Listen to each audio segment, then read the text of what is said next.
Assalamualaikum warahmatullahi wabarakatuh. Salam, Om Swastiastu, Namo Buddhaya, Salam Kebajikan. Perkenalkan, nama saya Ahmad Reno Alvin dengan NIM 2501604. Saya mahasiswa Prodi Pendidikan Bahasa dan Sastra Indonesia, Fakultas Bahasa dan Seni, Universitas Negeri Padang. Pada video kali ini atau pada kesempatan kali ini, saya akan menjelaskan kerucutan materi atau submateri dari tataran morfologi, yaitu proses morfologis. Tentunya, materi ini bakal teman-teman jumpai pada mata kuliah pengantar linguistik umum.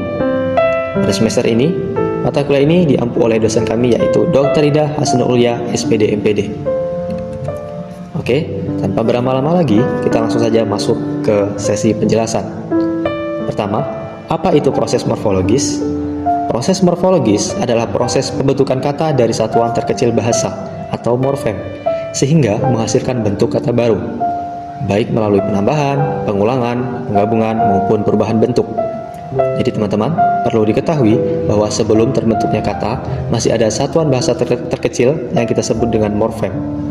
Morfem akan melalui berbagai macam proses, seperti penambahan, pengulangan, dan lain-lainnya, sehingga terbentuklah kata. Maka, itulah yang disebut dengan proses morfologis. Saya juga mengambil definisi lain dari ahli, yaitu ada dari Nur Hayati dan Siti Mulyani 2006. Proses morfologis adalah proses yang membicarakan pembentukan kata dari morfem sebagai bahan dasarnya, termasuk alat dan jenis proses yang digunakan. Jadi, pada video kali ini saya akan menjelaskan 4 macam proses morfologis. Yang pertama ada afiksasi, reduplikasi, komposisi, dan abreviasi. Oke, kita langsung saja masuk yang pertama. Afiksasi. Afiksasi adalah proses penambahan afiks pada bentuk dasar untuk membentuk kata baru. Dalam proses ini terdapat 3 unsur: bentuk dasar, afiks, dan makna gramatikal yang muncul setelah afiks ditambahkan. Bentuk dasar bisa berupa akar kata, sedangkan afiks biasanya berupa morfem terikat. Afiks sendiri dibedakan berdasarkan posisinya. Yang pertama, prefiks di awal kata, seperti me, ber, pe, per, dan ter. Contoh dalam katanya seperti dalam kata perasaan atau mengangkat. Dalam kalimatnya kita bisa melihat, aku berusaha menjaga perasaan ibuku. Ayahku mengangkat anak asuh. Lalu ada infiks di tengah kata, seperti er, dan in. Contoh dalam katanya kita bisa melihat dari kata telunjuk dan seruling. Dalam kalimatnya, telunjuk kiriku terluka kena pisau. Bunyi seruling bambu itu merdu sekali. Kemudian ada sufiks di akhir kata, seperti an, nya, kan, i. Contohnya pada kata bagian, lemparkan.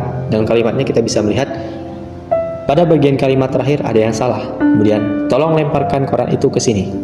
Selanjutnya ada konfiks, yaitu afiks yang melekat serentak di awal dan akhir bentuk dasar. Misalnya per an, ke an. Contohnya dalam kata keterangan dan bermekaran. Dalam kalimatnya, dia memberikan keterangan yang berbelit-belit. Bunga di taman itu bermekaran. Lalu yang terakhir ada sirkumfiks, yaitu afiks yang juga berada di awal dan akhir. Tetapi proses melekatnya tidak serentak dan maknanya berbeda dari konfiks. Contohnya kakak sedang berpakaian. Lalu proses yang kedua.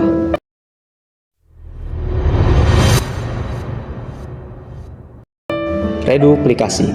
Reduplikasi adalah proses pengulangan bentuk dasar, baik secara penuh, sebagian, berimbuhan, maupun dengan perubahan bunyi. Contohnya, buku-buku, retak-retak, bersiap-siap, atau orang-orangan. Untuk lebih lengkap dalam kalimatnya, buku-buku yang ada di rak itu ternyata tertata dengan rapi. Karena gempa, dinding rumahnya retak-retak. Kami bersiap-siap untuk berangkat. Kemudian masih banyak yang lain lagi contoh kalimat dari reduplikasi. Menurut sifatnya, reduplikasi dibagi menjadi 2. Yang pertama, reduplikasi paradigmatis, yaitu pengulangan yang tidak mengubah identitas leksikal. Misalnya buku-buku tetap berkategori nomina seperti buku. Reduplikasi derivasional, yaitu pengulangan yang menghasilkan kata baru dengan kategori berbeda. Misalnya laba-laba berasal dari bentuk dasar laba, adjektiva, tetapi hasil reduplikasinya menjadi nomina. Oke, kita lanjut ke selanjutnya, yaitu komposisi.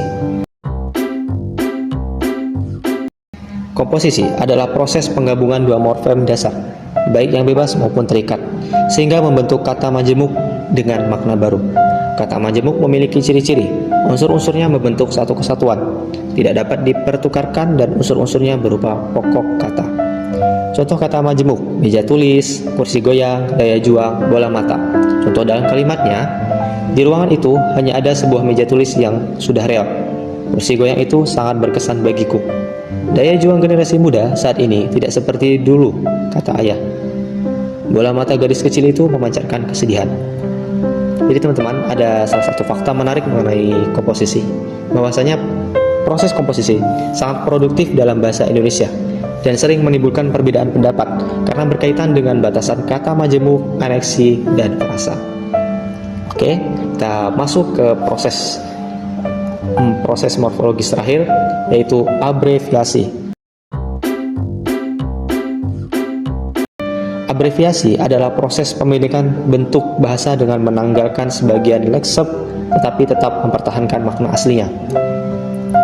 Bentuk abreviasi meliputi penggalan, yaitu mempertahankan satu atau dua suku kata awal seperti sekre, sekretariat, atau labor, laboratorium. Singkatan, yaitu bentuk yang ditulis dengan huruf-huruf dan dilafalkan huruf per huruf seperti KKN.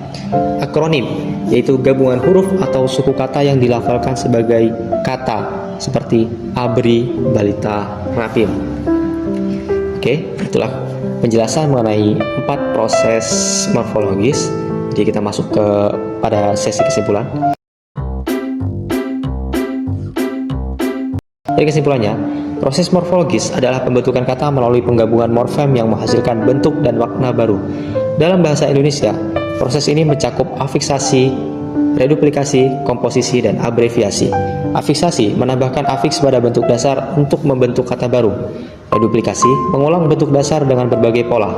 Komposisi menggabungkan dua morfem dasar menjadi kata majemuk, dan abreviasi memendekkan bentuk bahasa tanpa mengubah maknanya. Secara keseluruhan, proses morfologis memperkaya kosakata dan memungkinkan bahasa mengekspresikan makna secara lebih variatif. Oke, mungkin itu saja dari saya. Dan dengan begitu kita masuk ke sesi terakhir, yaitu penutup. Sebelum menutup, saya ada satu pantun. Mengambil jambu memakai galah, jambu yang jatuh langsung dirasa. Maaf bila ada yang salah, karena yang sempurna hanya milik yang maha kuasa. Sekian dari saya. Assalamualaikum warahmatullahi wabarakatuh.